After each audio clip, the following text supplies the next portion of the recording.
Fala, gente boa, tudo bem? Como é que vai a vida de vocês? Tudo certo? Estamos aqui para mais um vídeo do Nosso Deus Não Está Morto. E hoje vamos ler Marcos capítulo 5, amém?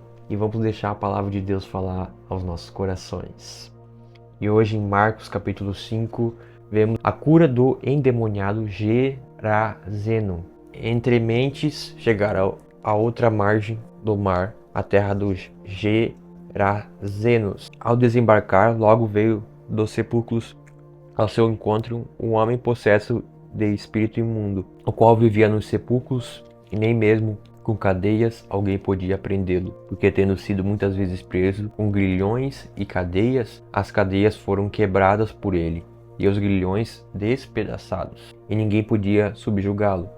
Andava sempre de noite e de dia, clamando por entre os sepulcros e pelos montes, ferindo-se com pedras. Quando de longe viu Jesus, correu e o adorou, exclamando-se com alta voz: Que tenho eu contigo, Jesus, Filho de Deus Altíssimo? Conjuro-te por Deus que não me atormentes. Porque Jesus lhe dissera: Espírito imundo, sai desse homem. E perguntou-lhe: Qual é o teu nome? Respondeu ele: Legião é meu nome, porque somos muitos. E rogou-lhe encarecidamente que não mandasse para fora do país. Ora, pastava ali pelo monte uma grande manada de porcos. E os espíritos imundos rogaram a Jesus, dizendo: Manda-nos para os porcos, para que entremos neles.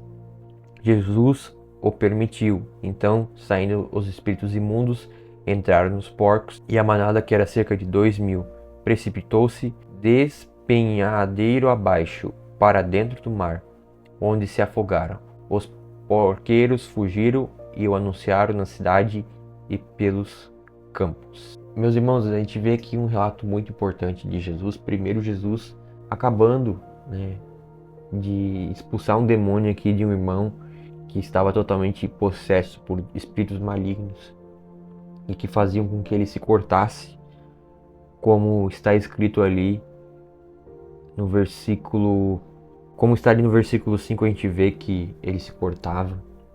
Então esse irmão, esse cara endemoniado, ele pediu ajuda de Jesus e Jesus curou ele. Amém? E é interessante que Jesus repreendia o demônio e não deixava que o demônio falasse, né? E tem muita gente hoje que quer ficar fazendo entrevista com o diabo. E Jesus não fazia isso. Jesus, quando expulsava um demônio, Jesus não ficava falando com o demônio. E também, por que ele não falava com o demônio? Ficava falando com o demônio, com a pessoa endemoniada. Mas ele expulsava. Por quê? Porque o demônio sabia que Jesus era filho de Deus, que Jesus era o próprio Deus. Os demônios sabem disso. Então toda a autoridade foi dada a Jesus Cristo. E o inimigo sabe disso. É por isso que ele luta tanto contra Deus e contra os filhos de Deus, porque ele sabe que ele já perdeu. Como diz Colossenses, que fala que Cristo já triunfou sobre todas as coisas, né? E a gente vê aqui também que Jesus mandou os espíritos imundos para os porcos. Amém? No versículo 14 diz: Os porqueiros fugiram e o anunciaram na cidade e pelos campos. Mas no versículo 13 diz assim: Jesus o permitiu. Então, saindo os espíritos imundos, entraram nos porcos. E a manada, que era cerca de 2.000, precipitou-se despenhadeiro abaixo, para dentro do mar, onde se afogaram. Ou seja, Jesus permitiu que os demônios fossem para o porco. Olha que louco. Os gerazenos rejeitam a Jesus. Então saiu o povo para ver o que sucedera. Indo ter com Jesus, viram o endemoniado, o que tivera a legião, assentado, vestido em perfeito juízo, e temeram os que haviam presenciado os fatos. Contaram-lhes o que acontecera ao endemoniado e acerca dos porcos, e entraram a rogar-lhe que se retirasse da terra deles. Ao entrar Jesus no barco, suplicava-lhe o que fora demoniado que o deixasse estar com ele. Jesus, porém, não permitiu, mas ordenou-lhe: Vai para a tua casa, para os teus, anuncia-lhes tudo que o Senhor te fez, e como teve compaixão de ti. Então ele foi e começou a proclamar em Decápolis tudo o que Jesus lhe fizera. Todos se admiravam. Ou seja, Jesus libertou o cara. Mas às vezes Jesus fazer um milagre não quer dizer que Jesus vai ser aceito naquele local. E a gente vê isso nessa história porque eles mandaram Jesus embora. E Jesus foi embora. Mesmo tendo expulsado o demônio, mesmo tendo feito milagres, Jesus não foi aceito naquele lugar. Mostrando pra gente que muitas vezes Jesus não é aceito em alguns ambientes. Porque onde as trevas são confrontadas, as trevas não vão querer Jesus, entendeu? O pedido de Jairo. Tendo Jesus voltado num barco para o outro lado, afluiu para ele grande multidão, e ele estava junto do mar. Eis que se chegou a ele um dos principais da sinagoga, chamado Jairo, e, vendo-o, prostrou-se a seus pés, e insistentemente lhe suplicou: Minha filhinha está à morte, vem e põe as mãos sobre ela, para que seja salva e viverá. Jesus foi com ele. Então, Jesus atendeu o pedido de Jairo e foi com ele. A cura de uma mulher enferma. Grande multidão o seguia comprimindo. Aconteceu que certa mulher que havia 12 anos vinha sofrendo de uma hemorragia e muito padecera a mão de vários médicos, tendo despendido tudo quanto possuía, sem contudo nada aproveitar, antes, pelo contrário, indo a pior. Tendo ouvido a fama de Jesus, vindo por trás dele, por entre a multidão, tocou-lhe a veste, porque dizia: se eu apenas lhe tocar as vestes, ficarei curada.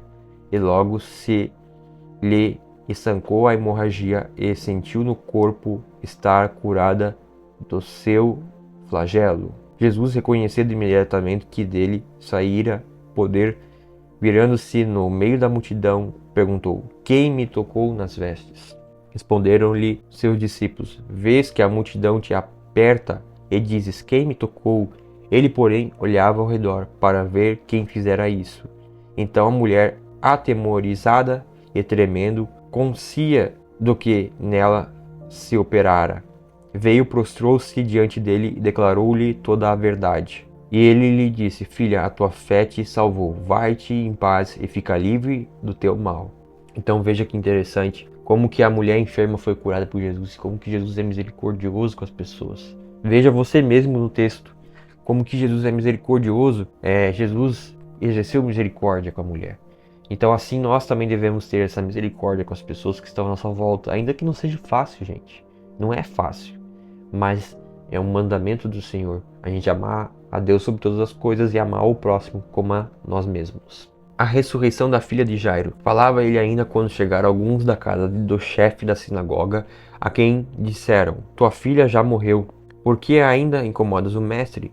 Mas Jesus, sem acudir a tais palavras, disse ao chefe da sinagoga: Não temas, crê somente. Contudo, não permitiu que alguém o acompanhasse, senão Pedro e os irmãos Tiago e João. Chegando à casa do chefe da sinagoga, viu Jesus o alvoroço, os que choravam e os que pranteavam muito. Ao entrar, lhe disse: Por que estáis em alvoroço e chorais? A criança não está morta, mas dorme. Mas aí, se a gente lê em outras versões, a gente vê também que o pessoal ria, de Jesus, como diz ali no versículo 40, e riam-se dele. Tendo ele, porém, mandado sair a todos, tomou o pai e a mãe da criança e os que vieram com ele e entrou onde ela estava.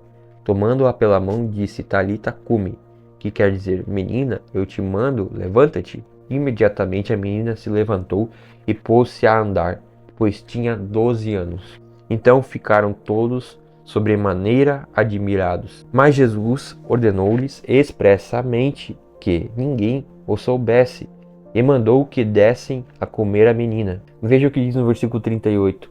Chegando à casa do chefe da sinagoga, viu Jesus o alvoroço, os que choravam e os que pranteavam muito.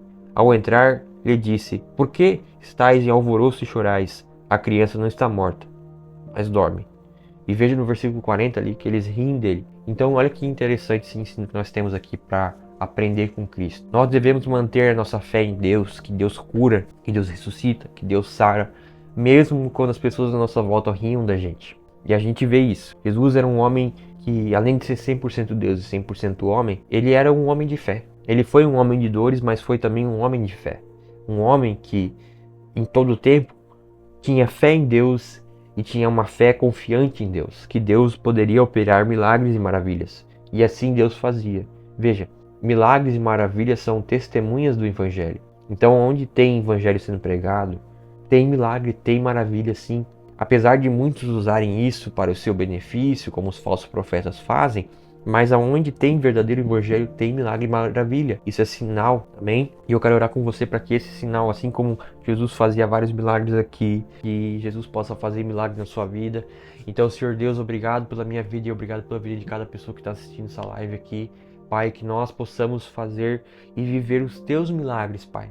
Amém? Tanto de ressuscitar mortos, curar enfermos, expulsar demônios. Ah, ressuscitar mortos, sim, ressuscitar mortos, porque nós temos autoridade.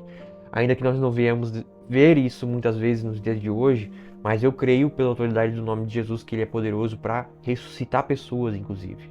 Eu creio nisso em nome de Jesus e eu oro pela autoridade do nome de Jesus, para que nós possamos viver uma vida abundante e livre de todas as amarras. Ser livre, Pai. Assim como a gente vê aqui que o endemoniado foi livre, que nós possamos ser cada dia mais livres pelo poder do sangue de Cristo. Eu oro dessa forma que o Espírito Santo nos guarde e nos proteja de todo mal, Pai. Em nome de Jesus, Deus abençoe sua vida.